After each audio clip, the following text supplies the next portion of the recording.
Alright, finally getting to playing a full scale up and down and then down and up. So, two-way pick slanting is a thing that definitely happens with stuff like this. So, just remember, neutral position with the pick, kind of trying to get it, there we go. So when you angle it like this, with the butt of the pick pointing up, that's your upward slant. Butt of the pick pointing down, that's the downward slant. Or another way to look at it, when the back of your hand is up facing you, that's upward slanting. When your palm is facing you, that's downward slanting. So, I think I've probably mentioned this before. We're going to mention it again since it's going to be extra relevant for this week. So we got the opposite thing that happens. So when you leave a string on a downstroke, upward pick slanting prevents you from getting stuck in the strings. So I'm going to reword that. When you leave a string on a downstroke, upward pick slanting is optimal. When you leave a string on an upstroke, downward pick slanting is optimal. So you want to have your pick slanted the opposite direction as your pick stroke. So again, the upward pick slanting is best for leaving a string on a downstroke. So basically, upward slant for the downstroke,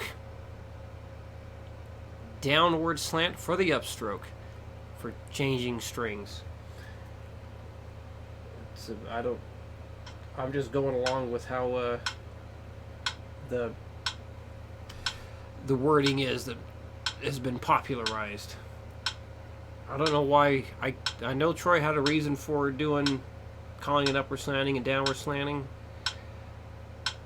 but a lot of people just like, it seems like the opposite. Seems like that should be an upward slant because the point of the pick is going up, and then that should be downward slanting because the point of the pick is going down. And anyway, so, well, let's just go ahead and keep using what's popular now.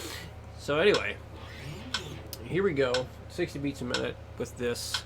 Actually, let's explain a little bit more.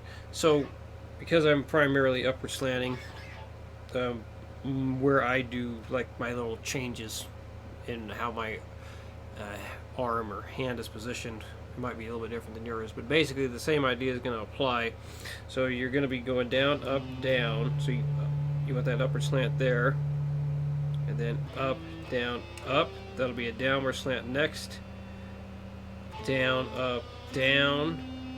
So you're basically going to be switching between upward and downward slanting for leaving the string. So upward to leave, downward to leave, upward to leave, downward to leave, upward to leave, and then here, downward to leave, upward to leave, downward to leave, upward to leave, downward to leave. And that doesn't matter at that point because you're done. So here we go, 60 beats a minute. 1, 2, 3, 4.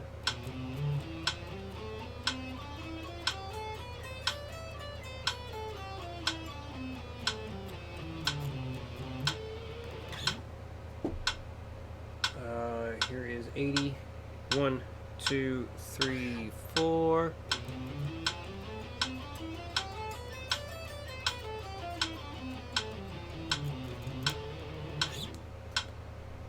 $100. 1, 2, 3, 4.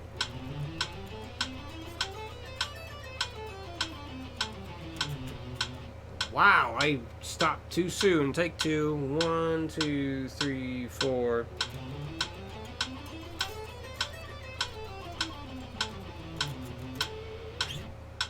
And the goal speed of 120. 1, 2, 3, 4.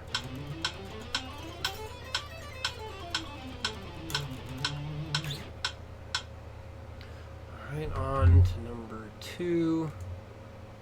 That's not number 2. That is. Okay.